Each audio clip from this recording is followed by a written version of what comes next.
Takulandirani pano pa Samavita YouTube channel ndipo munkhani zathu za msiku la lero muli ndine Mike Thompson. Nkhani imene ili mkamwamkamwa komanso imene anthu ochuluka akuyikambirana malo ochulukanso mdziko lino la Malawi ndiyokhuza Chipanichi cha Democratic Progressive Party chimene posachedwapa chalandira ufumu wawo ndi ukulu wawo pakuwina masankho a pa 16 September. Ndipo izi ndi chimodzi mwa zifukwa chimene chapangisa kuti Chipanichi chikakhale chimodzi mwa zipani chimene chikukambidwa ndi chimene chili topic kapena kuti mitu ya nkhani mu nkhani zochuluka zimene anthu akukambirana pamwe wa siku ndi siku maka ku nkhani zija za ndale. Ndipo malingana ndi kuwina kwa Chipanichi cha Democratic Progressive Party zinthu zochuluka zachitikanso mu nthawi yochepayi. Ndipo tonse monga tikudziwa kuti Chipanichi chidawina masankho a president motsogozedwa ndi Professor Peter Mutharika ndi maperesenti okwana 56.5 imene inali landslide imene imayimirira 3 million. Ndipo achiwiri awo anali Dr. Lazarus Makikafe Chakwera amene adatayana nawo ndi mavoti ochuluka kwambiri. Ndipo kusatira kuwina uku komanso chinthu china chimene chidachitika nchonena kuti malo ochuluka kapena kuti ma districts ochuluka komanso ma constituency ochuluka chipani cha Democratic Progressive Party chidachita bwino pa masankho maka ku gawo lija la phungu oyimira mnyumba ya malamulo. Ndipo pambuyo pake amene amasatira amene amapikisana ndi chipani cha Democratic Progressive Party idali nambala ya phungu oyima paokha kapena kuti ama independence MPs amene wandi aphungu amene adasankha kuima paokha osayimira mu dzina la chipani chilichonse. Ndipo nambala ya aphungu amene adayima paokha imabwera pachiwiri titatha kuona nambala ya number 1 imene nambala yochuluka idali ya aphungu ochokera ku chipani chija cha Democratic Progressive Party. So pano mu nkhani ya msiku lero tabweranso ndi nkhani ina yonena kuti anthu okwana 6 ama MP amene adayimira ngati aphungu oyima paokha padakali pano alengezesa kunena kuti achita join chipani cha Democratic Progressive Party. Like padakali pano ndili momwe akupita ku nyumba ya malamulo akukayimano ngati aphungu a chipani cha Democratic Progressive Party. So aphungu tiwakambawa ndi aphungu okwana 6 amene adayimira ngati aphungu oyima paokha mu nthawi ya mavoti apa 16 September. Ndipo padakali pano achita chiganizo chojoyina chipani cha Democratic Progressive Party.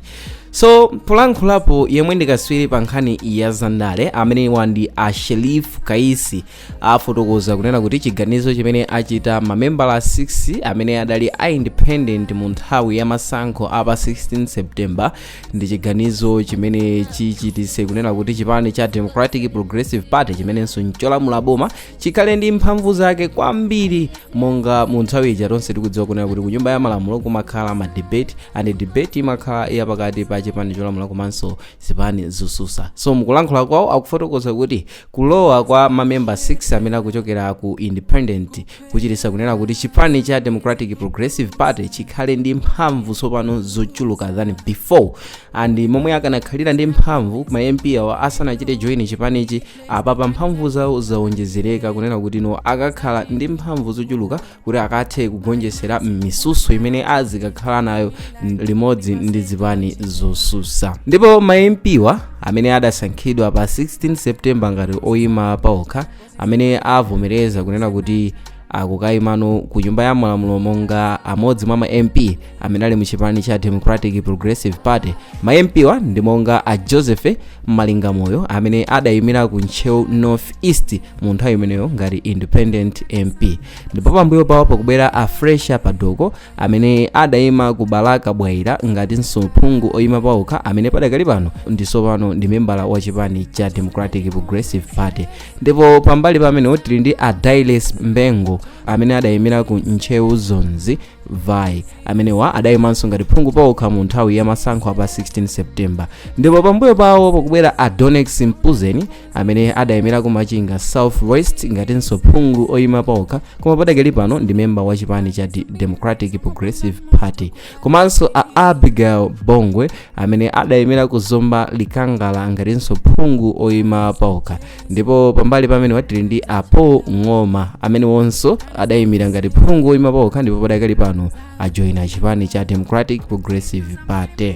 Ndipo poyenjezerapo akaisi afotokoza kunena kuti zimene zachitikazi sizodabwisa kamba kunena kuti ndi momwe nthawi zambiri zimakhalira ndale zakuno ku Malawi.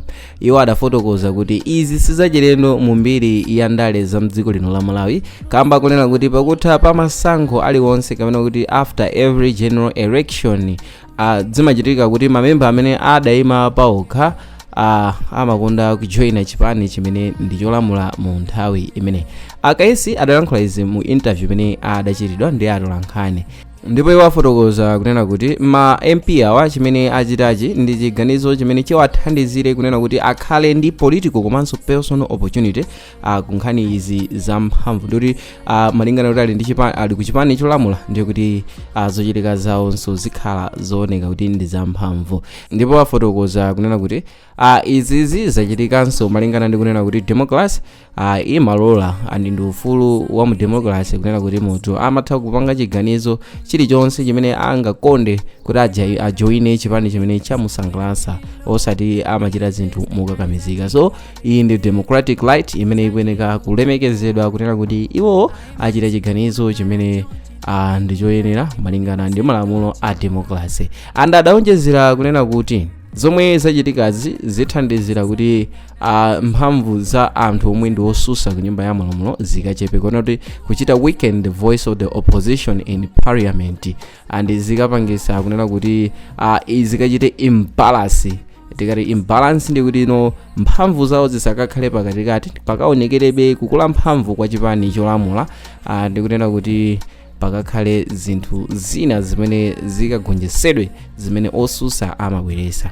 Ndi wadawonjezera kunena kuti munthu akamayima payekha pa masankho zimatanthauza kuti munthu ameneyo alibe chisankho chilichonse choti angayimire chipani chilichonse, koma pamene masankho atha ndipo pamene wawina izizi zimapereka mwayi unena kuti munthu asankhe chipani. Andi nthawi zambiri anthu sasankha chipani chimene ndi chosusa, amasankha chipani chimene ndi cholamula mu nthawi imeneyo.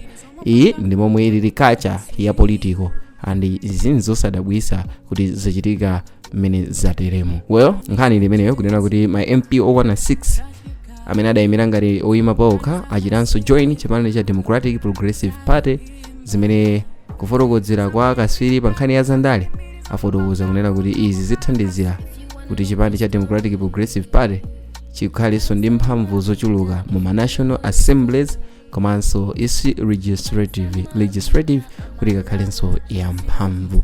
Well, okondedwa omvera, apo ndipo pamapeto pa video yomwe tinakukonzerani, andi mu video ya tsiku la lero munali ndi ine Mike Thompson.